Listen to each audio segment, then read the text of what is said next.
Assalamualaikum warahmatullahi wabarakatuh. Perkenalkan, nama saya Arya Maulana Herlambang. NIM saya 61201232049 tentang video pembelajaran, yaitu dengan membahas materi neraca saldo. Pembahasan kali ini saya akan membahas pertama pengertian, kedua fungsi, yang ketiga bentuk neraca saldo, yang keempat cara menyusun neraca saldo. Pengertian neraca saldo. Neraca saldo adalah lembar kerja yang digunakan untuk memeriksa kesamaan saldo di sisi debit dan kredit. Kesamaan ini harus dibuktikan paling tidak pada akhir periode akuntansi. Pemeriksaan tersebut akan membuat kita yakin bahwa kita tidak membuat kesalahan saat melakukan posting debit kredit dari transaksi ke buku besar. Daftar saldo juga dapat digunakan sebagai bagian awal dalam membuat neraca lajur atau kertas kerja. Kertas kerja merupakan alat bantu untuk membuat laporan laba rugi, laporan perubahan ekuitas, dan laporan posisi keuangan neraca. Neraca saldo tidak memberikan bukti lengkap atas keakuratan buku besar.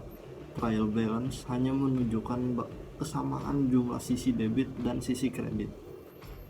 Format penyajian trial balance adalah menuliskan nama perusahaan di bagian paling atas, diikuti dengan judul laporan, yaitu trial balance, dan periode laporan. Selanjutnya menyajikan saldo akun yang diambil dari buku besar. Fungsi neraca saldo ada 3, yaitu yang pertama itu membantu proses penyiapan penyusunan laporan keuangan, yakni trial balance adalah salah satu tahapan dalam proses pembuatan laporan keuangan. Bila pengerjaan di tahap ini baik dan benar, tentunya akan memudahkan tahap proses selanjutnya, yaitu menyusun laporan laba rugi, laporan posisi keuangan, laporan perubahan ekuitas, dan laporan cash flow. Yang kedua, mencatat data-data transaksi bisnis sesuai dengan akun. Setiap transaksi dianalisis, kemudian diklasifikasi, selanjutnya dicatat sesuai dengan akun pada akhir periode. Semua pencatatan ini kemudian dihitung per akun, dan semua akun, maka ketemulah daftar saldo akun. Yang ketiga, memeriksa kesalahan ketika menjurnal dan posting.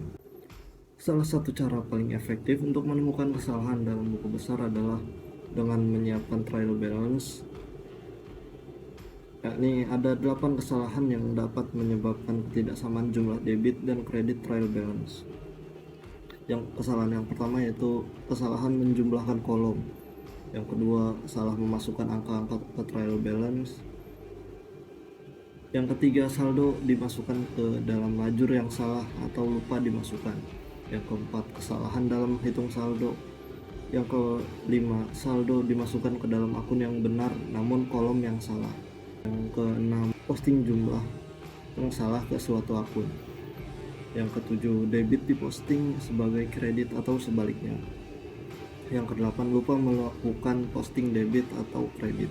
Nah, ini adalah contoh bentuk neraca saldo. Yang paling atas itu nama perusahaan atau perusahaan jasa. Yang kedua itu nama keterangan neraca saldo dan periode.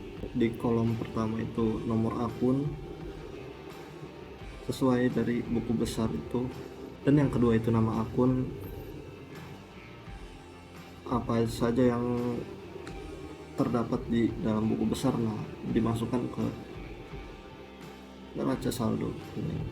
Yang ketiga, debit. Semua jumlah yang ada di buku besar yang berada di debit dimasukkan ke dalam debit, dan sebaliknya kredit. Semua jumlah total yang ada di buku besar berada di kredit dimasukkan ke dalam kolom kredit. Cara membuat neraca saldo. Di sini ada beberapa akun, yaitu kas, modal, beban sewa, peralatan, perlengkapan, pendapatan. Nah, dari buku besar ini kita buat dulu ke neraca saldo, yaitu dengan nama akun kas. Berapa hasil dari total yang ada di buku besar itu dalam akun kas, yaitu 77.170.000. Nah, dimasukin ke dalam debit. Nah, sekarang nama akun modal, itu modal memiliki nilai sebesar 80 juta di dalam kolom kredit. Nah, kita masukkan ke neraca saldonya itu kolom kredit. Sekarang beban sewa itu sewa ruko sebesar 18 juta. Kita pindahkan ke neraca saldo dengan membuat nama akun beban sewa posisinya di debit.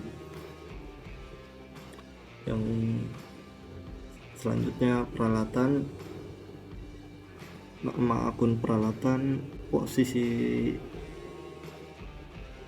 di debit. Nah, pindahkan ke neraca saldo dengan menulis nama akun peralatan dan tinggal dipindahkan saja ke sesuai apa yang ada di buku besar itu. Jika berada di debit, maka dituliskan ke neraca saldonya di debit dan sebaliknya seperti itu. Selanjutnya ada perlengkapan. Nah, seperti akun kas tadi, dijumlahkan saja. Nah, kita ambil saldo akhirnya yaitu 7.330.000. Nah, langsung kita masukkan saja ke debit. Yang terakhir pendapatan, berada pada kolom kredit dengan total 32.500.000. Nah, setelah dimasukkan semua nama akun dan totalnya, kita hitung apakah totalnya sama atau beda. Nah, jika beda maka harus diulangi lagi, harus dicari kesalahannya. Baik, sekian, terima kasih. Saya pamit undur diri. Assalamualaikum warahmatullahi wabarakatuh.